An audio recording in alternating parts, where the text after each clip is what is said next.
What's up, everybody? Thralls Metal here once again. I'm Necrotic Nick. I'm Jammin John. And we have another album review for you, and one that, again, we've been waiting for, namely because we've been going over this band for a little while now. In fact, I think we went over this band either late last year or earlier this year. The split was this past year with Aberration. Yeah. That one I know, but I think it was last year. Yeah? I don't know. Time's weird like that. So we're going to go over the latest offering from Diabolic Oath, Oracular Hexations. This album is loaded with words that I've probably never used before, so yeah, we're going to have fun with that. This also comes out on the 5th of April on Sentient Ruin Laboratories. This band formed in 2017 in Portland, Oregon. This is their second full-length. We went over their last EP, which is a word that I still can't pronounce. Yep. And we went over their last split with Aberration, which was really solid. So this is the first time we've gone over a full length before. Now, this band features current and former members of bands like Shroud of the Heretic and Blood Freak, but we don't know who they are because this band has remained anonymous so far. No idea whatsoever. There's people in it. Yeah. I don't know what those people are or what they do. There's just people. Yeah, they have creepy names like Chthonian Incursor, Ominous Void, and the Temple. So this is a three-piece of members. Yes. Doesn't even say what instruments they play. It's pretty fantastic. A fount of information when you look up this band. I might know who the Temple is. I'm not 100%. I don't know. Pretty sure I went to high school with a Chthonian Incursor once. I don't know. His name could have been something different, like Bill. But I don't know, it could have been Chthonian Incursor. And for those that don't know about this band, I mean, they are pretty underground, but if you are big on dissonant, chaotic, like just apocalyptic death metal / blackened death metal, I don't know, it's kind of wavering on those boundaries. It sounds evil and insane, and, well, this band is kind of kept evolving throughout at least all the listens that I've had. Their split with Aberration actually showcased some new elements to their sound. It's a little bit more on the riffy side because this band loves dissonance about as much as this guy loves dissonance. And it's wild, like very similar to bands like Ascended Dead, Titan Blood, Triumvir Foul. But of course, also when it comes down to the riffy department, lots of Morbid Angel. Yes, and you all know we love Morbid Angel here, especially Altars of Madness. It's a big fat six still. All right, now we mentioned that these have rather long song titles full of words that I've never used before, full of words that he's never used before. We're going to say them and just try it out. Starts off with Rusted Madness Tethering Misbegotten Herospices. I think that's how you say the last word. Herospices? Herospices. I don't know. I've never used that word. Right off the bat, starts off with slimy, demonic, evil vocals. I love how they fade in. Oh, just, yeah, and it's like a gradual fade in. It just, and like awesome. High and low tremolo, sick, chuggy grooves. The atmosphere is horrifying at best. Yeah, it is just wall to wall, just chaos, but it's mixed really well. Like, honestly, like a lot of stuff like this, sometimes the mix can be a bit much just because you're being greeted with a wall of like harsh static and screams. Yes. But here, like, you can clearly make out the bass. The drums are very prominent. The vocals sit well in the mix, and the guitars really do shine, and you can kind of pick all of that apart. So in terms of mixing this, because man, I imagine that was a hell of a job because this album is just dense. It is a thick black murker or miasma. There we go. That's a good word for it. Of just evil. It sounds flat out evil. And like droning, just nonstop droning atmosphere. And always like weird vocals in the background. And like sometimes they're whispering and sometimes they're talking and sometimes they're yelling. But it's always like in the foreground. And it's really just kind of The vocals create so much of the atmosphere. And I believe that all of the members, whoever they may be, don't know. These mysterious shrouded creatures are all doing the screams and growls, and honestly, it's like not just like the layering effect, but like coming at you from different sides of the mix. And the fact that they are so different. There are harsh, blackened screams. There are low, cavernous roars. It's like kind of just like wall-to-wall insanity, especially when you're being greeted with just the insane riff work on here. It can shift from just brutal, heavy, disgusting, like Morbid Angel style chugging to like, again, like a wall of dissonance that is just kind of, I don't know, shattering you. A wall of low-end tremolo, but like a good mixture of both harmonic tremolo and melodic tremolo. Actually, there's a surprising amount of melody in this album, especially on Winged Ouroboros Mutating Unto Gold. Once again, I don't know if that's how you say Ouroboros, but I hate when my Ouroboros does that. Yep. That song starts out by bleeding into this really heavy groove, and then behind that really heavy groove is this really cool tremolo melody. Yeah, I was actually surprised at the amount of melody at the end of fragmented hymns from the Globulus Cruciger, which I was actually dumbfounded by both Globulus and Cruciger. I'd never seen those words before, so I looked it up, and legit, it's a big ball with a cross in it to symbolize Christianity's domination or authority over the world. It's the holy hand grenade of Antioch. Like, flat out. Like, it's the same damn thing. 100%. And I'm so happy I got to make a Monty Python reference on this because I didn't think I'd be able to do that. But yeah. But that song has some, like, really distinct melodies. And honestly, melody was something that really wasn't on their previous releases as far as I heard. This band, again, likes dissonance and atmosphere and keeping everything very evil. But there's some really solid hooks on here, and I would say that this band is reaching out as far as like dynamics here too. Again, as far as I've listened with this band, this is probably their riffiest offering. There are more sections where they break it down, get into like, you know, like some solid double time grooves and just kind of play riffs instead of just doing the, you know, dissonant, chaotic, apocalyptic riffing that's, you know, kind of still on most of this. But the fact that there is that element, there are risks for you to sink your teeth into before the atmosphere swallows you whole and pulls you into the dimension of tentacles and hatred that I think this band lives in.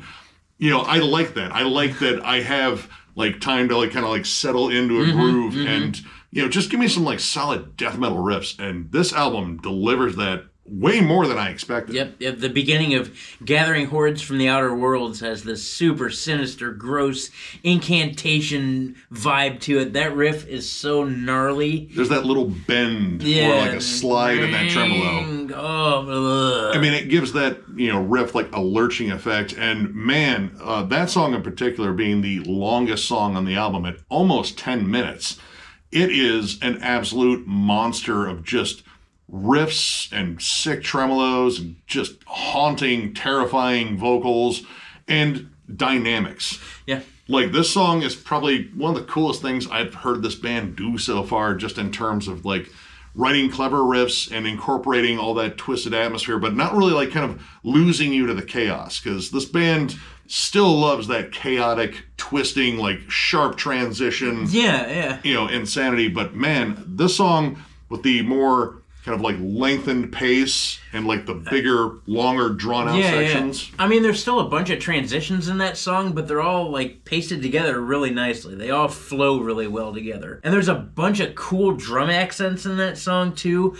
When they accent the drums, it's always like these big war drums, these huge tom hits or this giant snare hit or just something to really labor the like evil heft of what goes on. War drums. Yep. Like, you know, it's maybe, I don't know, I wouldn't call it war metal because I actually liked it. Yeah, sorry, I'm still not a fan of war metal. But it has that sort of like epic evil vibe. And again, that addition of like some more melodic but still sinister hooks, it gives this like a whole different character. Like, it's not just, you know, a room full of demons clawing at one another and pulling each other apart. Like, this is like an organized march of like they're all in armor and shit ready to like descend down onto the Shire. We'll just go with Middle Earth. Why not? Right. Fuck hobbits. Go ahead, tear me apart. You can't. I'm wearing Mithril. Right. Hobbits are legit the chicken nuggets of like Middle Earth. Like, you can just eat them. They're fine. Shave their toes though. I was gonna say they have some really big feet. Yeah, they're kind of very gross. hairy toes. Yeah, I wouldn't. Let them meet on those feet, though. The last two tracks of this album, honestly, I think feature some of the best songwriting so far. And honestly, it's also like half the album. It might be a little bit more than half the album, because both Gathering Hordes from the Outer Worlds and Oracular Hexations Leeching, which I guess we'll just call the title track because I don't want to have to say that mouthful again. It clocks at over 18 minutes with both of those. And this is about a 36-minute listen. So yeah, about half. Yeah, about half. There are some beat down riffs in the title track. I won't say it again either. But yeah, there are some absolutely devastatingly heavy riffs in the title track for sure. And the Middle Eastern lead, I forgot to bring that up, in Gathering Hordes from the Outer Worlds. That was a really cool touch. There's like a handful of leads on here that really kind of jump out because, I mean, there is like so much layering and multi-tracking the guitars to create that giant wall effect in terms of the, just riffs and the dissonance. But some of the leads that really jump out, like, of course, you have some very Trey-ish solos on there because those always fit with this kind of death metal. But there's some, like, notably cool melodic touches, too. And that's just yet another thing on here that I think makes this more listenable than maybe some of their earlier offerings. Because, I mean, I have a threshold when it comes down to dissonance, and sometimes it's a bit much. This is, like, legit the right level. Yeah. Because, again, I have riffs to go back to. And there's, again, melody on here. So, like, this is less chaotic, but it does not for a second lose that sinister, evil, dark edge that this band has. All. No, this sounds like the end of the world. Again, because that's what, like, the last song we heard by this band sounded like. So, it's ending it. Actually, you know what? Play this during the solar eclipse. I'm sure nothing bad will happen. Yeah, maybe that was the plan. Maybe Yeah. they knew all along. You guys knew all along, didn't you? This is the soundtrack to Summon Cthulhu. You sneaky fuckers, you knew all along, huh? And another thing that actually makes this maybe a little bit easier to follow in terms of the mix is how present the bass is. I ended up following the bass on this album quite a bit just because, A, it's very prominent, and it's not like overbearing where it takes over the mix. It's just like prominent. You can really hear it. And it's also supplying a lot of cool melody and just following these chaotic drum patterns and transitions. That was kind of a nice anchor there because when the guitars aren't doing like the just heavy, disgusting riffs on here, it can be just a wall of just intense dissonance. And that bass has a nice warm tone to it too, which kind of allows you to separate yourself from the dissonance. It's almost like a palate cleanser for your ears in little spots. And honestly, it kind of like frees up the guitars to do like some more like non-melodic stuff too, because you have the bass line that's kind of supplying it. And there's like good melodic licks in the bass work too. And that's especially good in the more extended groovy sections on here, like where they kind of get away from the blast beats. It's nice to hear those extended sections have like a good melodic backing to them. And generally, when they kind of groove it up, that is where the riffs come in. And how they interplay just like solid chuggy riffs with like dissonant accents. That's like the perfect blend of their world. Now, my only real issue on here was one track just because it might have been just a little bit too chaotic for me. Serpent Coils Suffocating the Mortal Wound. There is not a song title on here that isn't a full sentence. But that song, it kind of just goes for the chaotic. Like it's twisting, it's constantly churning. The transitions are absolutely bonkers in there. The drums almost never stop. There's even some very odd, clean melodies that come in there. Like all of a sudden they drop the distortion and kind of get this like chimey tone. And that droning chant that's in the background too. I mean, there were some groovy pockets in that song, but I will admit that the majority of that song is just straight balls out and in the wackiest ways. Yeah, I mean, that's the one that kind of screams like Ascended Dead the most. And while I like that band, I, have, again, a threshold when it comes down to dissonance. And that one kind of just pushed it a little bit too much. But everything else in here I ended up really digging. And honestly, as far as what I've listened to from this band, I would say this is their most solid offering. Now, I haven't listened to their first full length. It might be a banger as well. But I know that in terms of like the elements that I really wanted to see, come out and shine a bit more in terms of their overall work, I definitely got it here. So overall, I'm going to give this 4 stars. I think this is an absolutely just gnarly listen, but it's way more catchy than I expected. Like, you got some great, just disgusting riffs on here, and that's kind of the thing I really wanted was a good mix of riffs with my dissonance. Like, dissonance should just be a side for me. Like, the riffs are like the steak. And then the dissonance is like that parsley they put on there. It's like, here, this is almost a salad. But I think this band really pushed themselves in terms of like just creating some gigantic soundscapes and Like, again, melodies, but they kept it very sinister and very dark. Like, do not think for a second that they have lost any of that twisting, chaotic, just pure evil sound. It is still there. 100% there. And I am not joking about playing this during the eclipse. You should do it. So when a giant creature emerges from a dimension unknown, it'll be your fault and not mine, because I'm going to wait until after the eclipse to play this. If you're a big fan, again, of bands like Morbid Angel, Titan Blood, Ascended Dead, Triumph or Foul, stuff like that, if you like your death metal dissonant and evil as hell, it is this band. Check them out. Check out their EPs as well. Check out, I guess, the rest of their stuff, because I'm definitely going to dive into the rest of their catalog. This band is flat out awesome, and again, I think this is the best thing I've heard from them yet.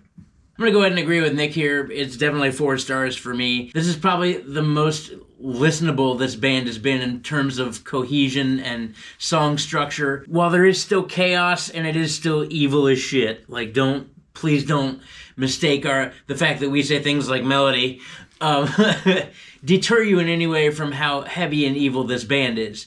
They're still chock full of dissonance, lovely, lovely dissonance. I'm going to give dissonance a big hug.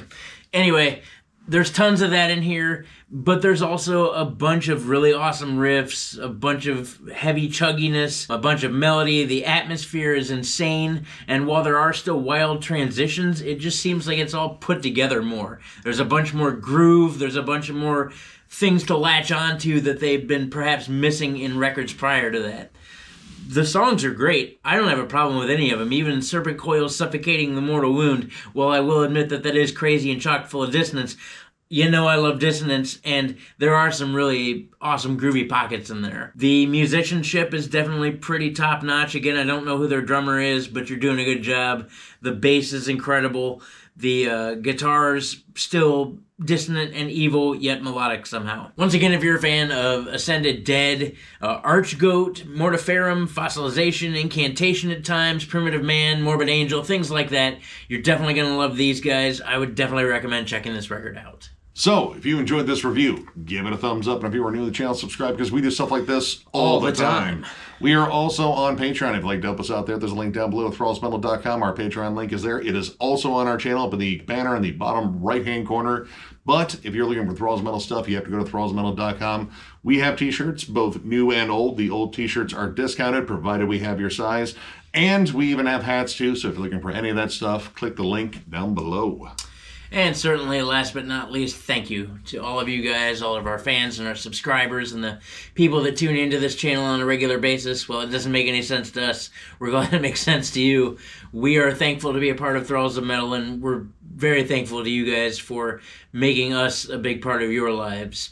Tons of stuff coming in your direction, whether it be album reviews, discography rankings, states of metal, is it not metal, along with a myriad of other things. There's tons of stuff. We don't ever stop with the content because of you. Yeah, arcing ropes of all that stuff coming right at you. That's exactly what he was saying right there. No subtext, I swear. None whatsoever.